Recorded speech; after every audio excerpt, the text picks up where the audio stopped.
It's Gigo here and welcome back to the channel. Today we continue with the church project. So we are at the iron rod installation, almost getting done. We've already done the beams and we continue today with the bars, the slab bars, the top bars. So as you can see, that's what the guys are busy, trying to get the hook, so as you can see, the hook, that's the hook. Later when we go upstairs, I'll show you its function and why they have to bend it that way.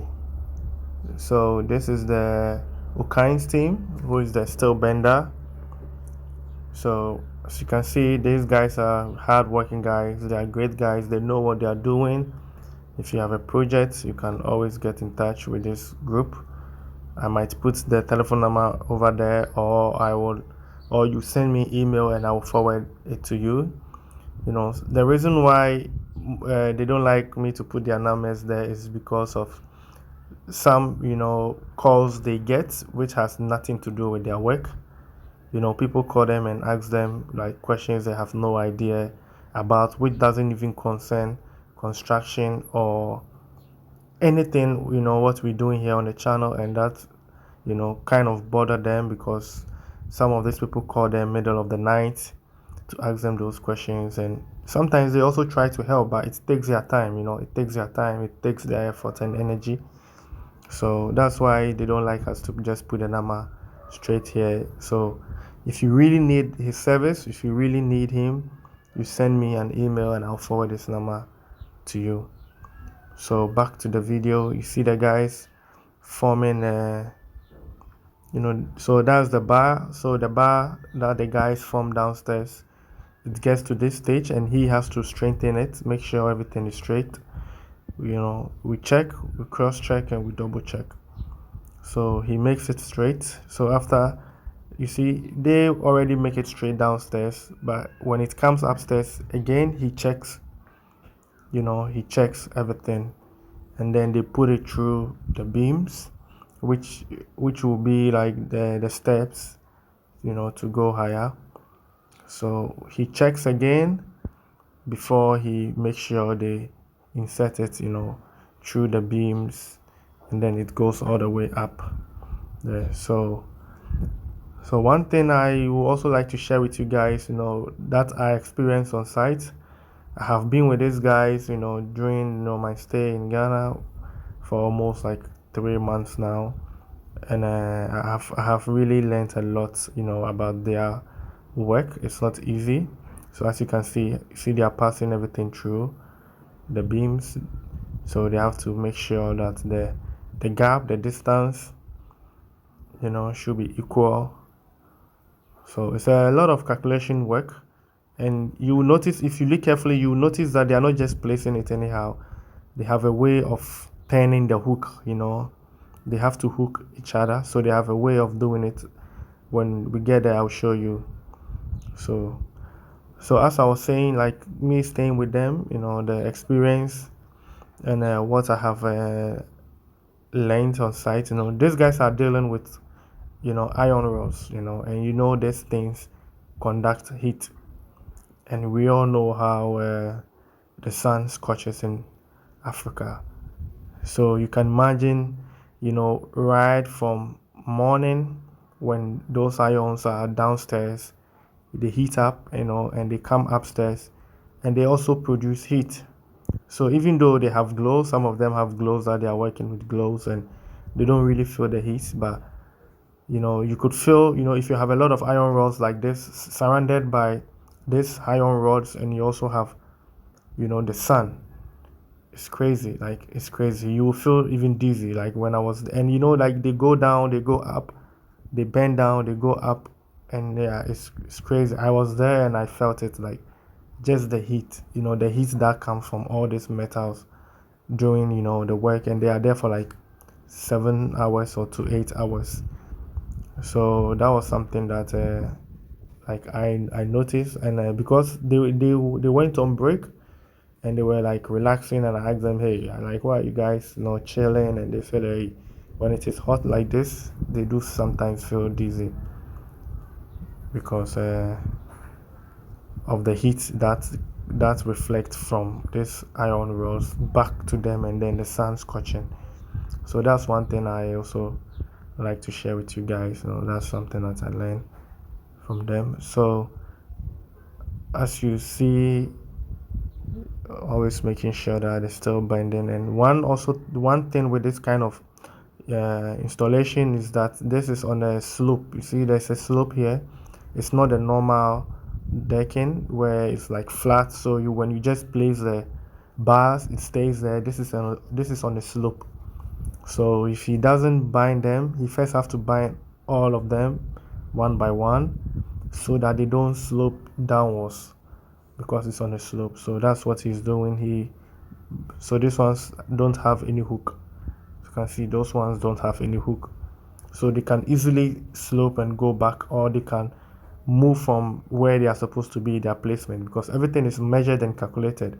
So everything has to be at its place. So that's why he first binds everything, and this one has the hook. So you see the reason why they make the hook. This is the reason why they make the hook, so that it hooks to the beam from the top. But you see the middle ones don't have a beam because that part continues. That's the church, that's the entrance of the church. That one continues to the front. So they have to pass through every beam one by one. So still bending work is not also easy. You first have to bend the iron downstairs, bring it up, calculation. There's so much things. It's not just laying the irons and making the beams. There's so much calculation work. As you can see, everything is lined up nicely. The distance between the irons, the bars, equal. You have to make sure that everything is set and nice. All the sideboard has to be closed, and also they have to put here. They have to make like a chair, because all the beams you see right there, these beams represent or holds like a bench. So this is how it will go, like a whole. So this is like a whole line, a bench or a seat. So that's how it goes. All these are all the beams you see are all seats. So you can see the number of people, the capacity of this, space. And so far I think it's 8 tons has been used, but I think we need one more. I think it's not enough, or maybe half. I think one more ton will complete. And in total so far it's about 9 tons, including the pillars. This pillars from the ground floor it's 9.5, also 1.5 ton, and then this small ones is 8 tons, so 9.5 tons so far. Like, still not enough. So we're looking for they bring more and then continue with the work. So I'll keep you guys updated. So next day, iron work is completed, and immediately, of course, it's a production group. So the carpentry side is ready for you. So we are here to do the sideboarding and also do the steps, which is going to be like the layers, the seats on top. I'll take you up there to see. So the remaining part, which is hanging with the iron rods, that is an extension which will come back later. As I said, the church don't have all the fans to go straight, so we help in with one part, and then so that they can do their service as the road construction demolition of the church is going on by the Dowinya. So as you can see the various steps, which will be the seats, and the carpenter behind this project is Ataje, who is our carpenter. If you need to do a container cladding, very good. Furniture, he's very good with that. When it comes to roofing, very good. And decking as well. Everything about wood, Ataje is the man. He has a lot of designs also in his phone. Like, he's very into those kind of things, designing and craft work and stuff. So if you need a carpenter, please send me an email and I will forward his number to you. The reason why I don't like to put their numbers here is they get so many calls. Like I said earlier on, someone can just call a carpenter, a steel bender, or a mason that the person needs land. And those things. We are all human beings. Of course, they all know people who are selling lands. So they will try to lead you to someone, and they don't know the checks. They don't know the checks, the control. They will introduce you to someone, and it might not end up, and then it will go against the channel. They don't sell lands. Or they are surveyors or contractors that will give you estimates of how it will cost you to build a whole structure.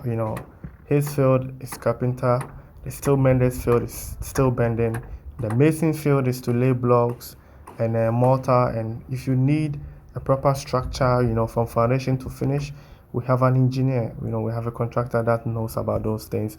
And so everybody has his own field. That's why I want you to send me an email, and I'll forward their number based on what you want. I know who to give to you. I'm not going to ask you to give me some money before I send their numbers to you. No, that's not the reason why. So feel free to send me an email with who you need, what has to be done, and then I know who I'm going to push to you.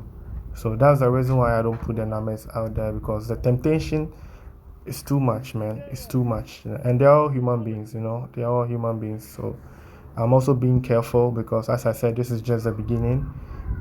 What is coming on the channel is much, much more than this. There's so much things coming in the future, and I don't want to mess it up. And don't get me wrong, it's not that I don't trust them. Trust me, the team is solid. That's why I know all these things, because they tell me anytime I go to visit them on site, they tell me this person called them for this, and then they forward the number to the right person, or the channel is to the right person, or like they even call me and tell me, hey, this person needs this, so should they give it to this guy or that guy? Or because the team is solid. That's why I get to know about this, because we share ideas, we talk a lot. But the fact that it has to go all around, and because we're also trying to bring new people on board, because the team is growing very fast, and we have to bring new people. So we don't know how those new people they react. That's why I want everything to come through me, and then I can forward it to the right person, to the right channel, and this way we can monitor and know what is going on. So that's why. Back to the channel. Say, I'm not doing any blocks in Kwana, a blocks. The last week I say, would you folk a crack? Now we sit down. We do some crack. No, I sit down. Tia tongue beer. In Zambia, your tongue or club piano. I say, or says some crack. You can't tell me. Ataji, the friend say, I'm not making the on design for first you were hard, making the canter, which is said, a ton then I bet you for the come and I go over drama or charm design come and see one design. If you say you design with I say steam bend I mean when you super normal estimate or tonight I make it that they are not to make a casting. If you ever tell him, you finishing on so we won't ever meet really just by the way, but the finishing. And I'll be saying, I don't mind it. Where contact of Mr Kwetey, with a bar contact of see our plan here after now. Still been about so we perfect style. Yeah, every style. So, very strong.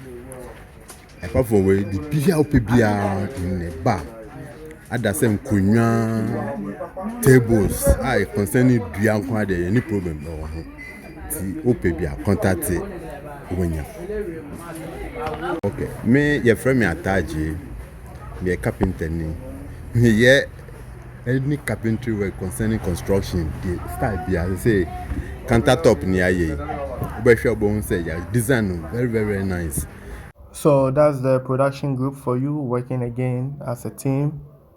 And so this is just helping our brother here, Mr Kwetey. It's 2023, and we just want to make some changes in his bar for him. So collectively we are coming together with our ideas, and then we form something beautiful for him. When the place is done, we'll show it to you how it goes. The whole bar and the restaurant. And this is what the team is about, helping each other and growing together as a team. So that's why we're here. So this is how it came out at the end of the concrete casting, and also we did some plastering around. This is how it looks. Very beautiful. It's going to be like a bar countertop. We are trying to renovate the place a little bit, get a cold room, and just put some little bit modern touches into it. So we will come up with the end result, and please subscribe to the channel so you don't miss out on anything. We'll be coming up with more updates. So just in case you want to build a restaurant, a bar, you can also come and help. And as I always say, we are a team, so we work together. We have a carpenter, as you can see. Ataje used pallets to construct, to manufacture these chairs. This is a bar chair and a table. So get in touch with the team and we'll be there to help. So thanks for staying with me till this far. I really do appreciate your time spent here on the channel, and I will see you in my next episode. Let's do it.